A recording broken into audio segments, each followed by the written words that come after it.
힐러리의 이메일 스캔들과 인신제사. 작년에 제가 이거를 다뤘다가 채널을 일주간 정지당한 일이 있어서 좀 조심스러운 주제인데 그래도 한번 얘기해 볼게요. 이 스캔들이 터진 건 2016년 그 트럼프랑 힐러리가 대통령 후보로 경쟁 중일 때였고 다양한 내용의 이제 그 힐러리의 이메일이 이제 문제가 있다. 이렇게 이제 문제 제기가 됐지만, 그 중에서도 이제 몰래 관련한 부분, 그 부분에만 좀 초점을 맞춰서 얘기를 하려고 해요. 위키리크스에서 이제 해킹해서 공개한 힐러리의 메일 중에 그, 이런 내용이 있었죠. 그, 힐러리가 자기 보좌관인 후마 에버딘한테 보낸 메일인데, 나는 세크리파이스를 할 거다. 몰래가한테 세크리파이스를 할 건데 치킨을 세크리파이스 할 거다 그렇게 적었어요. 근데 이제 그 치킨은 그 소아성애자들 사이에서 사용되는 은어로 아주 어린 남자아이를 뜻하죠. 아주 어린 남자아이를 이제 치킨이라고 하는데 얘네들이 이제 그 위키리크스가 이 힐러리의 메일을 공개한 게 2016년인데 힐러리가 이 메일을 쓴 건 이제 2009년 8월이었어요. 그러니까 이제 한 뭐 7년 정도 뒤에 위키리크스에서 이걸 이제 해킹해서 공개한 거고 뭐 힐러리가 이제 이 메일을 썼던 2009년 8월에 진짜로 몰래한테 치킨을 세크리파이스 희생제물로 바쳤는지는 모르겠지만 적어도 힐러리 자신이 그렇게 하겠다고 메일을 쓴 것은 팩트죠. 부정할 수 없는 사실이고 이 몰렉은 그 구약 성경에 나오는 그 가나안족 속의 가나안 민족의 우상인데 그 날카로운 뿔을 가진 숫소 또는 염소 대가리에 인간의 몸을 한 그 형상을 가지고 있죠. 생긴 것도 아주 혐오스럽게 생겼어요. 혐오스럽게 생겼는데, 뭐, 이 몰렉은 이제 인신제사를 받는데, 이 그 우상의 그 청동으로 만든 청동 우상 가슴 부분에 이제 구멍이 있어서, 이 구멍에다가 이제 아이를 넣어서 이제 제물로 바쳐요. 뭐, 인신제사만 한 건 아니고, 양이나 비둘기로도 이제 그 제사를 하기도 했어요. 근데 이제 사람, 그러니까 아이를 제물로 바치는 게 최상급 제사였죠. 어.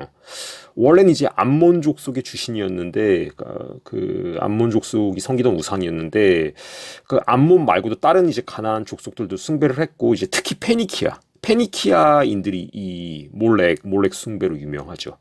그러니까 이 페니키아인들은 몰렉을 이제 몰렉이라고도 부르고 바알 함몬이라고도 불렀어요. 그러니까 바알 함몬이 몰렉의 다른 이름이에요. 근데 이 페니키아인들이 이제 그 고대에 지중해를 주름 잡았던 해상 교역 국가였죠. 상공업이 발달했고 금융, 무역 이런 게 발달했던 나라인데 그래서 이제 얘네들이 지중해 여기저기에다 식민지를 만들었어요. 그 중에서 제일 유명한 게 이제 카르타고고. 이 로마랑 그 싸웠던 그 한니발, 카르타고의 장군 한니발. 이 한니발이 이제 카르타고인 중엔 가장 유명한 사람이죠.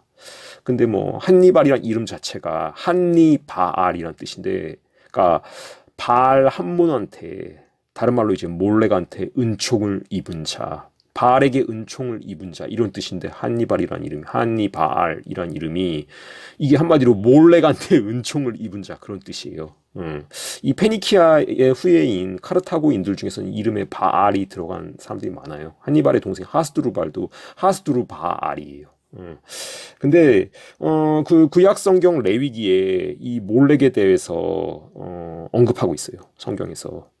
레위기에 뭐라고 나오냐면은 이스라엘 사람이든지 이스라엘에 거류하는 외국인이든지 그의 자녀를 몰렉에게 주는 사람이 있으면 반드시 죽여라. 이렇게 나와요. 구약 성경 레위기에. 그렇다면 이 구약 성경에서도 자기 자녀를 몰렉한테 주는 사람이 있으면 반드시 죽이라고 이제 써 있는데 그렇다면 이제 몰렉한테 행해졌던 인신제사 이것은 진짠가? 그리고 진짜라면은 그 유적이나 어떤 흔적이 남아 있는가라는 질문이 제기될 수 있는데 대답은 남아 있다. 일단 역사적인 기록을 보면은 그 디오도로스 시켈로스라고 로마가 아직 공화정이었을 때, 그러니까 이제 제정으로 넘어가기 전에 옥타비아누스 전에 공화정이었을 때 활동했던 역사가 있어요. 이 사람이 이제 집필한 책이 비블리오테카 히스토리아인데 이 책에서 이제 디오도로스가 그 카르타고에 대해서 쓴 구절이 남아 있어요. 그걸 이제 그대로 읽어드리면 페니키아인들, 특히 카르타고인들은 이 신을 숭배한다. 그들은 큰 것을 이루고 싶다면 이 신에게 자신의 아이를 바쳤다. 카르타고 시내엔 그 신의 청동상이 있었다.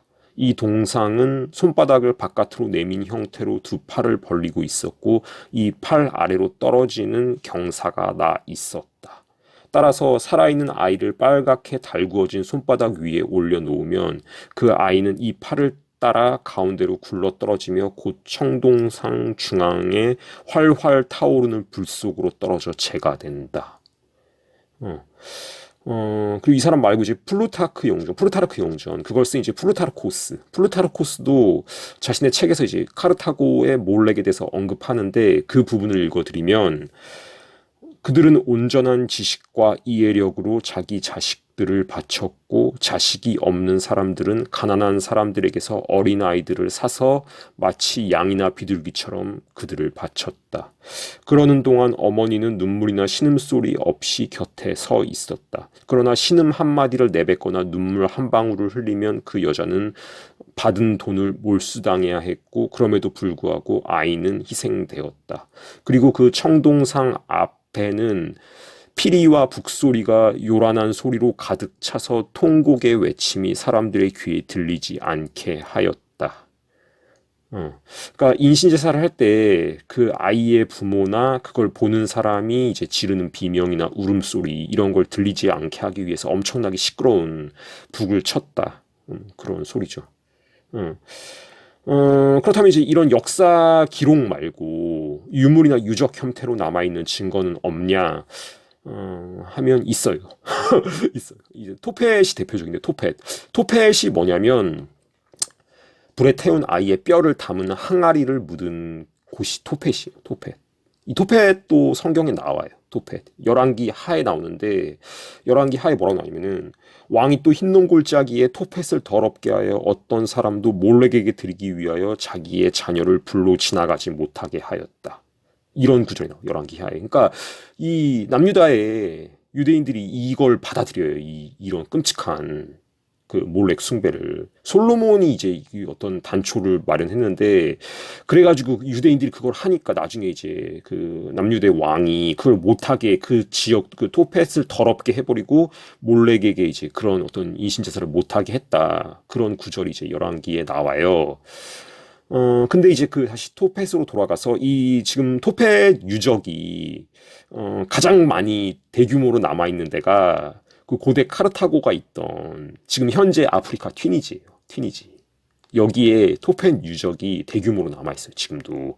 근데 이 토펫은 보통 이제 담장으로 둘러쳐진 공간 안에 몰렉이나 이제 타니트를 상징하는 기호가 새겨진 비석을 세우고 그 주위에 항아리를 묻는 식으로 조성을 했어요. 보통. 그리고 이제 튀니지뿐만 아니라 카르타고의 세력권이었던 시칠리아, 사르데니아, 말타에도 이제 토펫 유적이 발견됐어요. 그러나 이제 튀니지에 있는 토펫의 보존 상태가 가장 양호한데 그 이유는 이제 기원전 146년에 3차 포에니 전쟁. 3차 포에니 전쟁으로 이제 카르타고가 완전히 망하죠. 카르타고가 로마에 의해서 완전히 망하는데 이 카르타고를 멸망시킨 로마군이 그 토펫 지역은 혹시라도 이제 토펫 있는 데를 건드렸다가 저주를 받을까봐 그 건드리질 않아요. 로마 군들이. 그래서 이제 그대로 보존되고 그 이후에 이제 카르타고가 로마 제국에 편입돼서 재건될 때도 토펫 지역은 건드리지 않았어요. 그리고 이제 로마가 망하고 이제 무슬림 세력이 나서 이제 사라센 제국이나 그 북아프리카가 다 무슬림에 의해서 정복됐을 때도 무슬림들도 그 토펫은 안 건드려요. 그래서 2000년이 지난 지금도 잘 보존돼 있어요. 근데 이제 20세기 들어서 고고학자들이 이 토펫의 유물들을 이제 연구했는데 그래서 그 항아리에 담긴 뼈 같은 거 이런 것들 다 이제 연구를 했어요. 꺼내갖고.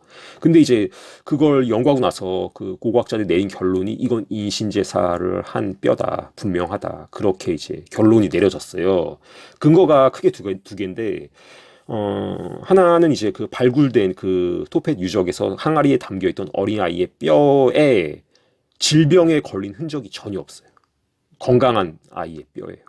그거가 하나 근거고 또 하나는 상당수 항아리에서 아이의 뼈랑 동물의 뼈, 특히 이제 양의 뼈가 많은데 이 동물의 뼈가 함께 나왔어요. 이게 또 하나의 근거예요.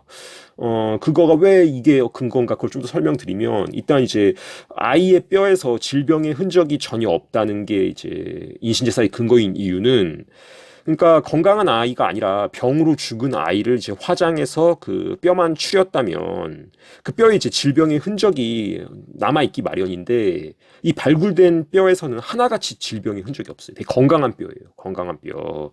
그러니까 이게 이제 이 토펫에 담긴 어린아이의 뼈는 질병이 아닌 다른 이유로 죽었다는 걸 암시하는 거죠. 이 어린아이들은. 그러니까 인신제사를 했다면 이건 당연한 일이에요. 왜냐면은 그 신한테 짐승을 그 제물로 바칠 때도 병에 걸리지 않은 짐승, 사지가 다 온전한 짐승, 가장 좋고 건강한 짐승을 바쳐요. 짐승 제사를 할 때도. 근데 인간을 제물로 바치는데 깨끗하고 잘 먹고 건강한 아이를 골라서 해야죠. 뭐 병든 아이, 온전하지 않은 아이, 이런 아이를 그 인신제사 한다는 거는 그 신을 한마디로 우롱하는 격이기 때문에 이 어떤 토펫에 담겨있는 아이의 뼈가 건강하다는 것은 이게 인신제사를 한 것이다. 그 근거가 되는 거고 또 두 번째로 이제 토펫에서 발견된 항아리에서 이제 주로 이 항아리 안에 담겨있는 아이의 뼈는 생후 6개월이 안 된 아이예요. 태어난 지 6개월이 안 된 아이의 뼈가 주로 담겨 있어요. 근데 그러니까 거의 갓난아이. 근데 이제 그 항아리에 양 같은 짐승의 뼈도 같이 나왔는데 전 세계 어떤 문화권에서도 그 납골함에 사람의 뼈랑 동물의 뼈를 합장하지 않아요. 전 세계 어떤 문화권에서도. 근데 토펫의 항아리에는 아이의 뼈랑 양이나 비둘기 뼈가 같이 들어있어요. 어, 뭐 아시겠지만 양은 고대 근동에서 가장 많이 희생제물로 바쳤던 동물이에요. 양은. 어. 그리고 이제 그 아까도 말했지만 이 몰렉한테 이제 인신제사뿐만 아니라 양이랑 비둘기도 그 희생제사로 제물로 바쳤어요. 몰렉한테. 근데 이제 두 개가 같이 나온다는 것. 이게 이제 인신제사를 했다는 근거다. 그러니까 이제 이렇게 보던 저렇게 보던 이 토펫에 담긴 어린아이의 뼈는 인신제사를 하고 남은 뼈다. 이게 이제 고고학계의 어떤 결론이고 그런데 이런 그 휴먼 세크리파이스를 해야 하는 우상인 몰렉을 이제 힐러리 클린턴이 2009년에 자신의 이메일에서 언급하면서 자기는 백야드, 그러니까 뒷뜰에서 치킨으로 몰렉한테 세크리파이스를 하겠다. 이런 이메일을 힐러리가 보냈다.